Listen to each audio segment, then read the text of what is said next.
એક બિનવારસી બહેન સિંગવડ તાલુકાના લુખાવાડા ગામ ખાતે જોવા મળતા કોઈ સમાજ કાર્યકરે 181 ને ફોન કરી જાણ કરેલ। 181 ટીમ દ્વારા તેમની સાથે કાઉન્સિલિંગ કરતા તેઓ અન્ય રાજ્યના જોવા મળતા તેમની સુરક્ષા તેમજ સલામતી જળવાઈ રહે, ઘર પરિવાર મળી રહે તે હેતુથી સખી વન સ્ટોપ સેન્ટર ખાતે આશ્રય માટે મૂકવામાં આવેલ।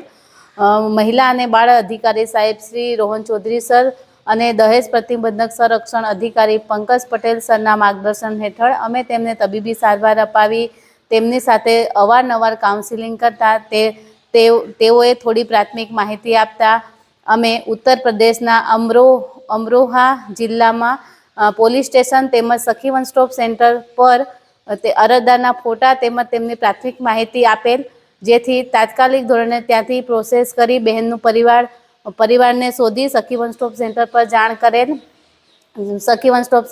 જાણ કરેલ હતી, જેથી તેમનું પરિવાર આજ રોજ 20/2/2025ના રોજ સખી વન સ્ટોપ સેન્ટર પર લેવા માટે આવેલ છે। તેમના દીકરાએ જણાવેલ છે કે તેમની માતા આશરે 20 દિવસથી ઘરથી નીકળી ગયેલ છે। તેમને આજુબાજુ ગામોમાં તપાસ કરી પોલીસ સ્ટેશનમાં ફરિયાદ કરેલ, પરંતુ કોઈ માહિતી ન મળતા સખી વન સ્ટોપ સેન્ટરથી ફોન આવતા તેઓ તાત્કાલિક ધોરણે અહીંયા દાહોદ સખી વન સ્ટોપ સેન્ટર પર લેવા આવી ગયેલ છે।